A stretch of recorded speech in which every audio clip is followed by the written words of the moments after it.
Hi friends! ఇవాళ బిన్నీస్‌తో ఒకటే రకంగా కాకుండా ఇలా వెరైటీగా మటన్‌తో కలిపి చేసుకుందామండి. ఈ వీడియో నచ్చితే లైక్ అండ్ సబ్స్క్రైబ్ చేసుకోండి. ఇది చపాతీలోకైనా, రైస్‌లోకైనా బాగుంటుందండి. మీరు కూడా ట్రై చేయండి. ఒక గిన్నెది కుక్కర్ తీసేసుకొని కుక్కర్‌లో 2 టేబుల్ స్పూన్ ఆయిల్ వేసుకొని 2 ఆనియన్స్ సన్నగా తరిగిన ఆనియన్స్ వేసుకొని మంచి గోల్డెన్ కలర్ వచ్చే వరకు ఫ్రై చేసుకోవాలండి.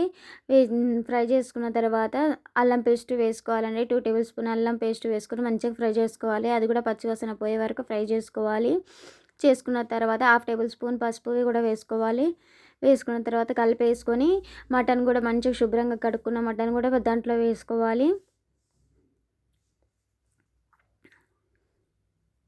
వేసుకొని అది కూడా మటన్ కూడా కలిపేసుకోవాలండి. మటన్‌లో కూడా వాటర్ శాతం ఉంటుంది కదా! వాటర్ కూడా ఇంకిపోయే వరకు ఫ్రై చేసుకోవాలి మటన్‌ని మంచిగా. చేసుకున్న తర్వాత దాంట్లో ఉప్పు, కారం, పసుపు అన్నీ వేసుకొని మంచిగా మగ్గనివ్వాలి. ఒక 5 మినిట్స్ అలా మగ్గనిస్తే మటన్‌ని మంచిగా బాగుంటుందండి. ఉప్పు, కారం కూడా ముక్కలకి పట్టేస్తుంది. మంచిగా అది ఫ్రై చేసుకున్న తర్వాత ఉప్పు, కారం వేసుకొని మంచిగా కలిపేసుకోవాలి. కలిపేసుకొని దాంట్లోనే బిన్నీస్ సన్నగా తరిగిన బిన్నీస్ కూడా వేసుకోవాలి. బిన్నీస్, ఆలు కూడా వేసుకొని మంచిగా కలిపేసుకోవాలి. ఆలు వేస్తే మంచిగా టేస్ట్ కూడా బాగా వస్తుందండి. అన్నీ వేసి బాగా కలిపేసుకోవాలి. మంచిగా ముక్కలు పట్టేటట్టు ఉప్పు, కారం కలిపేసుకోవాలి. కలిపేసుకున్న తర్వాత ఒక టమాటా అలా కట్ చేసి వేసేసుకోవాలండి. టేస్ట్ బాగా వస్తుంది టమాటా వేస్తే. ఇంకా మంచి టమాటా అవి వేసిన తర్వాత మంచిగా కలిపేసుకోవాలి. కొద్దిగా ఒక 5 మినిట్స్ అలా ఫ్రై అనేస్తే టమాటా, ఆలు మొత్తం మగ్గుతుంది లైట్‌గా. మగ్గిన తర్వాత వాటర్ వేసుకోవాలండి. ఒక 2 గ్లాస్ వాటర్ వేసేసుకొని కుక్కర్ పెట్టేసుకోవాలి.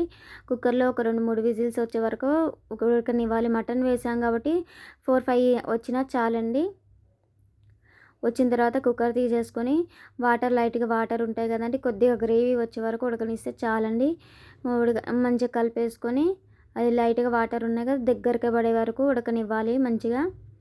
ఉడకనిస్తే చాలండి. దాంట్లో ధనియాల పౌడరు, గరం మసాలా పౌడర్ వేస్తే ఇంకా టేస్ట్ బాగొస్తది. వేసేసుకొని మంచిగా కలిపేసుకోవాలి.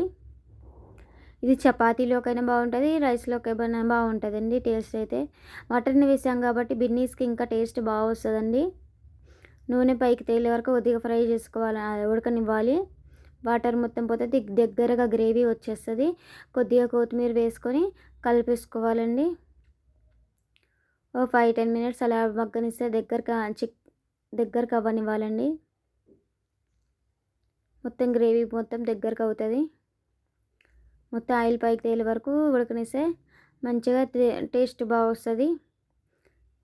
మీరు కూడా ట్రై చేయండి. ఈ వీడియో నచ్చితే లైక్ అండ్ సబ్స్క్రైబ్ చేసుకోండి. Bye friends.